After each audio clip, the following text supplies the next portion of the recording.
Y como lo teníamos adelantado a través de las redes sociales y todos los que reciben nuestras noticias en la mañana ya lo saben, también lo adelantamos en el editorial recién, la idea era hablar hoy con el doctor Juan Manuel Casella, un permanente invitado aquí en este programa, porque cuando llegan momentos así de necesidad de clarificar algunas situaciones, cuando la temperatura política sube, necesitamos obviamente de su opinión tan valorada. Cachi, ¿nos estás escuchando bien? Perfectamente, buenas tardes. Muy buenas tardes, Casella. Casella, estamos en un momento, yo diría, muy particular, ¿no es cierto? Yo en el editorial recién hablaba de que la semana pasada había sido una semana, la semana del volantazo, de los dos volantazos. Al comienzo de semana, los cambios en las reglas de juego en relación al manejo cambiario, donde por la presión política que se había hecho sobre el fondo, se había conseguido que no hubiera más limitaciones y ya el dólar no tiene piso, no tiene techo y además el Banco Central puede intervenir para mantener el tipo de cambio con absoluta libertad. Y que a fin de la semana pasada había ocurrido este otro volantazo, que es que los que no querían hablar, los que no querían dialogar, los que seguían el consejo de Urambarbista de no convocar, lanzaban esta convocatoria, ¿no es cierto?, a 5 meses, 6 meses del final del mandato presidencial. Una primera reflexión tuya y luego yo voy con las preguntas. Bueno, en primer lugar debo decir lo siguiente, me parece que como principio general vale repetir que no se puede hacer política sin hablar y que un país que tiene problemas estructurales tan serios como tiene Argentina requiere necesariamente la búsqueda de coincidencias. Este es el principio general, es el marco sobre el cual tenemos que plantear nuestra respuesta. Sí, señor. Pero yo digo lo siguiente, primero, la oportunidad para convocar pasó 2 veces y no fue aprovechada en ninguna de las dos. La primera vez fue cuando Macri ganó las elecciones en diciembre del 2015. La segunda se presentó cuando cuando el oficialismo obtuvo un buen resultado electoral en la renovación parlamentaria del 2017. Sí, señor. Y en los dos casos, como vos acabas de decir, primó el concepto de que no valía la pena hablar con la vieja política, que había que mantener una diferenciación clara, primó la conveniencia de mantener la brecha subsistiendo como forma de obligar a la gente a que opte por uno u otro candidato. Me parece que, por lo tanto, que esta convocatoria es tardía, se ha echado fuera de oportunidad. En segundo lugar, estamos en el borde de la culminación de un proceso electoral. Sí, sí. Estamos en el mes de mayo del 2019, las elecciones, la sucesión de elecciones que vamos a vivir ya está en pleno desarrollo en las provincias y se va a plantear también en el orden nacional con la clausura del plazo para las inscripciones correspondientes y las PASO y luego las elecciones nacionales de doble vuelta. Por lo tanto, estamos al borde de la concreción de todo el proceso electoral argentino. Sí, sí. Y en tercer lugar, me parece que la forma de plantear el tema tampoco ayuda demasiado, porque lo que el gobierno invoca es la necesidad de darle seguridad y previsibilidad a las acciones de las argentinas, cualquiera sea quien gane las elecciones, y plantea para eso un acuerdo alrededor de 10 puntos que ya fueron anunciados. Pero sucede que los 10 puntos que se transcriben en los diarios, que están en la invitación, son generalidades, conceptos de carácter genérico sobre el que es difícil estar en desacuerdo, que incluyen alguna no digo trampita, algún material oculto, me parece ahí, como por ejemplo en el tema de la reforma laboral. Sí, señor. Pero que en definitiva carecen de contenido concreto, son enunciados que no dicen cómo alcanzar los objetivos que se persiguen. Y lo fundamental de un acuerdo político consiste en ver no solamente los objetivos generales, sino las políticas aplicables concretamente para alcanzar esos objetivos. Y eso no está planteado en este proyecto. Y por último, creo que la forma de hacer las invitaciones se ha modificado en el camino. Sí. Originalmente estuvo dirigida a un grupo de candidatos del peronismo federal, después se fue ampliando a las demás fuerzas políticas, ahora incorpora la CGT, la Iglesia, las entidades empresarias, es decir, pareciera que se sigue improvisando sobre la marcha. Sin duda. Y creo que de esta manera la necesidad de convocar, que habíamos enunciado tantas veces y no se ejecutó nunca, aparece deslucida y poco práctica. Casella, ayer Labaña en el Malva decía que una de las principales diferencias entre la propuesta Consenso 19 y los 10 puntos, diríamos, del gobierno, se basaba esencialmente en la ausencia en este último documento, en el del gobierno, de alusiones a la producción, al crecimiento, a la creación de empleo, es decir, a todos los temas que hacen a la economía real y a la vida cotidiana. Vos has participado precisamente en la elaboración de ese documento. Él se refirió concretamente al documento que habían elaborado junto a Lipstick, a Pichetto, a Margarita Stolbizer, vos, Sapia, Storani y Ricardo Alfonsín. Sí, señor, efectivamente es así. Los 10 puntos incluyen una serie de medidas que ya son públicas, indiqué como genéricas, principios generales, la mayor de las cuales son compartibles en términos generales. Obvio. Pero de ninguna manera está incluido lo que siempre faltó, que es un programa de crecimiento económico, que esté vinculado con la producción, efectivamente, con la economía real. Yo suelo decir, y me parece que en tu programa lo dije, Miguel, que el gobierno cuenta con un programa financiero y presupuestario que fue del que lo proveyó el Fondo Monetario Internacional, que lo financia, pero careció siempre de un programa de crecimiento. Confió en una manera, originalmente con el gradualismo aplicado en la primera etapa del gobierno, en que iban a llover las inversiones y que de esa manera se iba a alcanzar el crecimiento, pero esas inversiones nunca aparecieron. Y en general la falta de una política económica concreta se caracterizó por esa omisión de un programa de crecimiento y desarrollo. Me parece que estas medidas mantienen ese hueco en la política oficial. Lanzado esto como está, ¿cómo te parece que evoluciona o que puede llegar a evolucionar políticamente esta situación?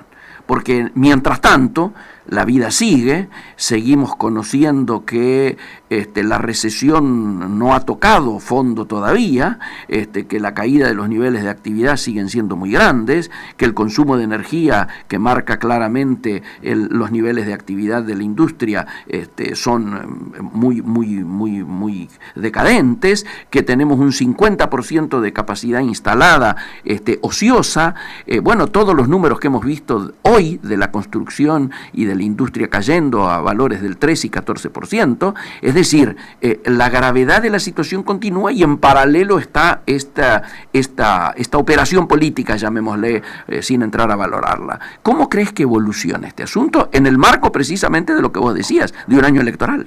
Bueno, a mí me parece que el proceso recesivo que estamos viviendo no se soluciona fácilmente. Sin duda. Los datos que vos acabas de mencionar lo indican con toda claridad. Creo que aquel esquema original que algunos sostenían de que íbamos a estar viviendo una recesión en B corta, con una caída fuerte, con una recuperación rápida, no se está produciendo, difícilmente se produzca. Así es. Creo que, por supuesto, hay factores externos que nos condicionan y eso hay que reconocerlo. Creo que la presencia de Trump en el escenario internacional nos complica enormemente. Lo que está pasando en este momento con los aranceles con China lo está indicando también. Sí, señor. Pero más allá de eso, digo, nosotros tenemos una carencia de política productiva que es notoria. Y por otro lado, la estabilidad, la búsqueda de estabilidad económica requiere bases sólidas en el plano político que no hemos construido. Me parece que la tendencia a sostener la brecha como factor de condicionante para el votante, la ausencia de un escenario electoral que represente realmente la situación de la opinión pública en Argentina. Correcto. Es un elemento que condiciona también el proceso, porque la sociedad está inestable, la sociedad no percibe su propio destino, y las ofertas electorales que tiene a su vista son insuficientes para lograr ese equilibrio político. Yo estaba leyendo a un comentarista político conocido, a Carlos Pañi, que está hablando de que en algunos lugares el 67% de la opinión no quiere votar ni a Cristina ni a Macri. Absolutamente. Por lo tanto, esto está implicando claramente que el escenario electoral argentino no satisface las aspiraciones de la sociedad. Correcto. Esto sostiene y profundiza la inestabilidad. Sí. Creo, por otro lado, que presentar el plan de coincidencias en medio del escenario electoral no solamente es poco oportuno, sino que parece una maniobra, parece una forma de afrontar un proceso electoral donde el gobierno había creído que con la brecha bastaba y ahora advierte que la brecha se le puede volver en contra. Absolutamente. Vos decías bien recién esto que señala Pañi, de que pongamos casas más, casas menos, arriba de un 60% de la gente no quiere votar ni Macri ni Cristina. Ahora, vuelvo al episodio de ayer. Labaña ayer habló con traje de candidato, sin discusión, y pese a que no quiso confirmar que ya era candidato, dijo: estamos mucho más cerca de serlo que 3 meses atrás. Bueno, 3 meses atrás cuando me fueron a buscar, agregó, como diciendo, esto no lo busqué yo. Segundo asunto vinculado a esto es, por lo tanto, la urgencia en construir esa alternativa que, como vos bien decís, refleje las aspiraciones mayoritarias de la sociedad, se hace más que evidente. ¿Cómo vienen esos tiempos desde tu lectura? Porque precisamente vos sos uno de los protagonistas de la posibilidad de que Consenso 19 se instale como alternativa. Bueno, efectivamente lo que hay que buscar es un camino, un tercer camino, una tercera vía, sin remitir esta expresión a viejas experiencias europeas, ¿no es cierto? Así es. Pero no hay otra manera de describir, no se me ocurre, por lo menos a mí, otra manera de describir la necesidad de construir esa alternativa. Tenemos en un escenario dominado por dos figuras, dos candidaturas que hasta ahora parecían excluyentes, estamos frente a la necesidad de construir con enorme velocidad esta tercera propuesta. Me parece que el tiempo es muy escaso, me parece que es urgente avanzar en la construcción, porque hay muchos problemas formales y legales que solucionar para llegar a la tercera candidatura. Simultáneamente con eso hay que instalar la candidatura, consolidarla desde el punto de vista de la propuesta, mostrarla como una candidatura posible y positiva, es decir, hay una serie de requisitos que hay que cumplir. ¿De qué manera? Asociando gente que hasta ahora no estaba asociada, bien, que es otra dificultad. No se trata de un solo partido, se trata de aunar criterios de diversas fuerzas políticas y sociales.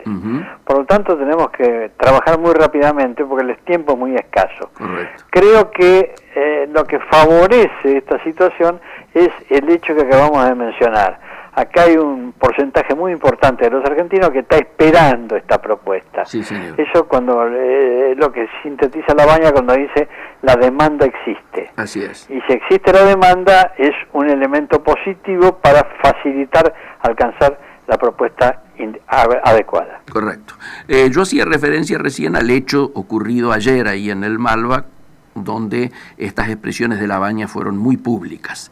Horas antes, en la Rural, me tocó ser testigo de la presentación del libro de Martín Lustó, que se convirtió en un hecho político de envergadura por la amplitud del espectro de presencia y la amplitud del espectro de adhesiones de los que no pudieron ir, pero que se manifestaron públicamente, y esto fue dicho en el acto. Claro, allí se tiró una alternativa que luego Labaña en el día de ayer la calificara como de posible intento de absorción por parte de uno de los polos de la grieta, ¿no es cierto?, en relación a los que estamos de alguna manera tratando de construir esta tercera opción. Lo de Lustó, con este espacio más amplio, pero que simbólicamente contaba con la presencia del jefe de gobierno de la ciudad de Buenos Aires, de Frigerio, de Santilli, cuya oradora principal fue una diputada del PRO, Los Pinato, etcétera, planteando esta cosa amplia, pero claramente con el PRO incluido. ¿Cómo te suena o cómo se compatibiliza, si es que hay alguna posibilidad de compatibilizarla con lo de la Baña de ayer, con el trayecto y el camino y el esfuerzo y la herramienta que están construyendo vos como protagonista también? Debo confesar que yo no entiendo el planteo. Bien. No lo entiendo desde el punto de vista de la lógica de la acción política. Me parece contradictorio. Creo que la idea no está ni siquiera definida por los propios que la propulsan. Cuando yo digo, escucho el concepto vamos a ampliar, cambiemos, incorporando Cambiemos a figuras como La Baña, como los dirigentes del PJ que están invocados en la propuesta. Sí. Digo, ¿qué estamos queriendo? Que La Baña y los dirigentes del PJ terminen votando a Macri o a Cristina, no sé, para enfrentar a Cristina, perdón, votando a Macri para enfrentar a Cristina. Me parece que esto es una expresión de deseos más que una propuesta política operable, operativa, posible de ejecutar. Digo, esto surge también cuando vemos el episodio que vos mencionás, el encuentro en la rural, y por el otro lado, un largo reportaje que el diario Perfil efectuó al propio Lustó ayer en la edición de ayer. Sí, señor. Es decir, son prácticamente contemporáneos los dos episodios. Así es. Y ahí en ese reportaje, Lustó aparece diciendo que su criterio no pasa por Cambiemos, sino por crear una alternativa distinta, un tipo de coalición distinta a la existente, distinta y más amplia de la que existe. En ese marco de confusión, una de las interpretaciones que se pueden dar es esto que La Baña, a la que La Baña alude cuando habla de la absorción, la intención de absorber. Intento de absorción. El intento de absorber. Puede ser que alguno de los actores tenga ese intento. Puede ser que también juegue la posibilidad de que haya gente que no quiera romper nada y que por lo tanto quiera presentarse frente a la sociedad como diciendo que no hay que romper, que no hay que romper Cambiemos, por ejemplo. Me parece que esto está sujeto a distintas interpretaciones, pero más allá de las distintas interpretaciones lo que existe son dos cosas. Primero, una gran confusión, nadie termina de explicar con claridad qué significa esa propuesta, y en segundo lugar existe me parece una imposibilidad operativa que surge sola cuando uno dice cómo se hace todo esto y para qué se hace todo esto. Correcto. En ese marco, y con esto que venimos explicando y venimos tratando de entender, nos estamos acercando raudamente a un hecho que es contundente y decisivo, tanto para una de las alternativas que analizábamos recién, como para esencialmente la constitución de Consenso 19, que es ni más ni menos que la realización de la Convención de la Unión Cívica Radical, la Convención Nacional. Esta convención, como sabemos, debe ser convocada por el presidente del partido, Cornejo, que estuvo sentado en la presentación del libro de Lustó, primero al lado de Ricardo Alfonsín, y luego, cuando empezó el acto, se sentó al lado del jefe de gobierno de la ciudad de Buenos Aires. Sin interpretar el hecho, me interesa sí el tema de la convención. Bueno, esto me afecta personalmente, porque yo soy dirigente radical. A esto voy. Y por lo tanto estoy hablando de un tema que hace a mi propio partido. Ahí está. ¿Cómo? En primer lugar, la convención debe haber sido citada ya hace tiempo. Estamos a 7 de mayo y no sabemos bien cuál es la fecha realización de la convención, no sabemos dónde se va a hacer la convención, no sabemos cuál va a ser el temario de la convención, es decir, estamos frente a una serie de omisiones que han sido, me parece, deliberadas. Sí, señor. En segundo lugar, me parece también que la posibilidad de convocar una convención positiva para el desarrollo del proceso político requiere un trabajo previo de esclarecimiento, de debate, de discusión que no se está dando en la Unión Cívica Radical de manera organizada. Perfecto. Entonces tenemos un debate anárquico en el partido, donde los factores de diferenciación crecen al ritmo de la situación política, pero no existe una forma ordenada de plantear el debate. Total. En tercer lugar, digo lo siguiente, me parece que apareció una noticia que a mí yo diría que me conmovió y me molestó profundamente. La idea de que desde el plano oficial, el jefe de gabinete y algún otro funcionario de primer nivel se están ocupando de la Convención Radical. Así es. Cuando la Convención Radical es el acto propio de un partido político autónomo e independiente, que integra una coalición, pero que no puede estar sometida a la acción de gobernantes que no pertenecen a ese partido. El planteo de Peña, en cuanto a que se está ocupando de la Convención Radical, en los términos en que lo dice, es como que porque me lo dice como queriendo decir que está operando sobre la Convención Radical, es un precedente malísimo para la autonomía de la Unión Cívica Radical e inaceptable del proceso político en general. Inaceptable. El presidente del partido ya tendría que haber salido a corregir este exactamente, hecho, ¿no? Tendría que haber preservado cuidadosamente la libertad de decisión de la Unión Cívica Radical. Ahí está. Ahora, si miráramos... Además que la libertad de decisión de la Unión Cívica, además de la libertad de decisión de la Unión Cívica Radical, el derecho que tienen los convencionales radicales de decidir el destino del partido. Por supuesto.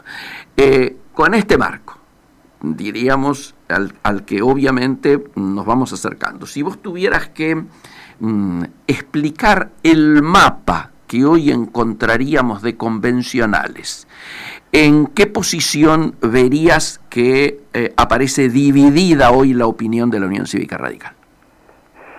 Bueno, lo dice, fíjate Miguel que lo dice Lustó en una de sus respuestas de ayer. Ah, sí, tenés razón.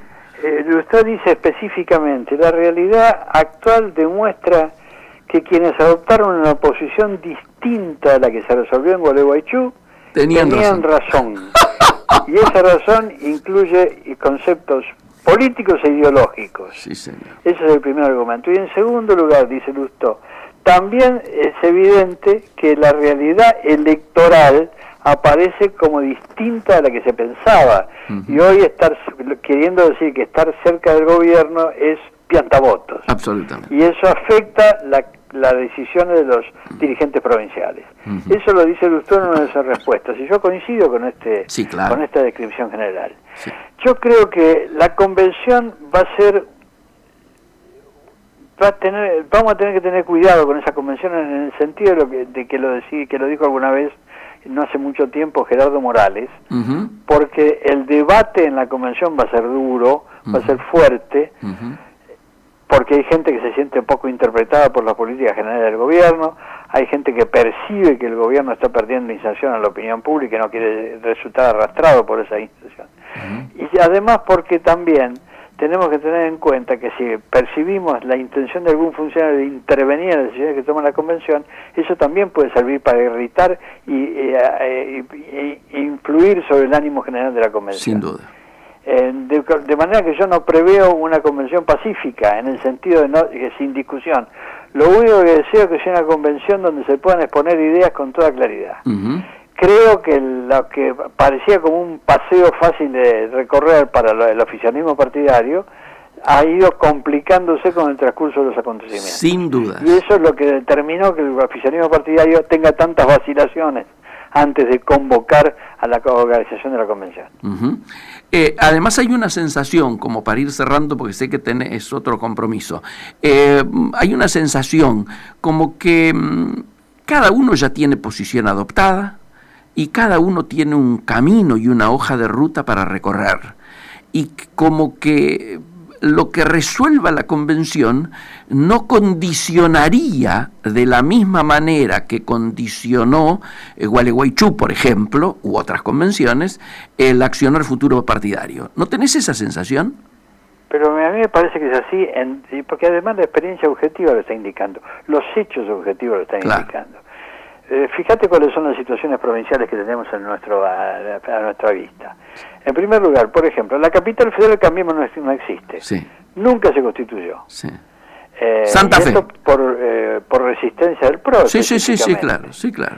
En segundo lugar, en Jujuy tenemos un gobierno constituido por una alianza distinta de la alianza que el radicalismo constituyó en el orden nacional. Sí. Porque en la alianza de Jujeña está incluido el masismo, a tal punto que el masismo fue el segundo partido más votado en las elecciones de designación de gobernador provincial. Así es. Y el vicegobernador de Jujuy es del partido de Massa. Sí. Con un agregado coyuntural, ese vicegobernador lo visitó a Lavagna para manifestarle su adhesión. Sin duda. Y le dijo a Lavagna que el gobernador sabía que iba a venir a hacer ese acto y que lo había autorizado. Así es. En tercer lugar, tenemos una elección importantísima el domingo que viene. Córdoba. En Córdoba se realizan elecciones de elección de gobernador provincial y autoridades provinciales, legislativas y ejecutivas.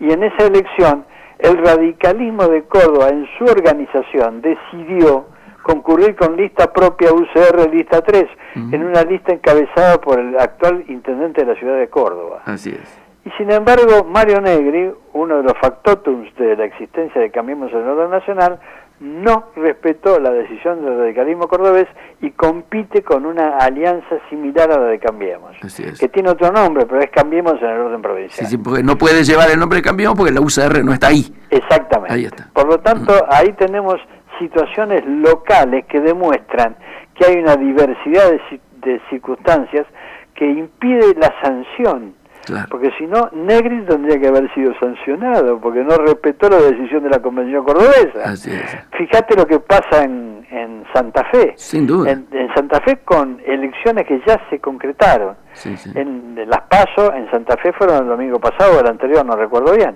Y en ese sentido, el radicalismo de Santa Fe concurrió en un 70% manteniendo la alianza histórica con el socialismo. Por supuesto. Y en un 30% acompañando al candidato de Cambiemos, que fue el expresidente del Comité Nacional Corral, que salió tercero cómodo. Sí.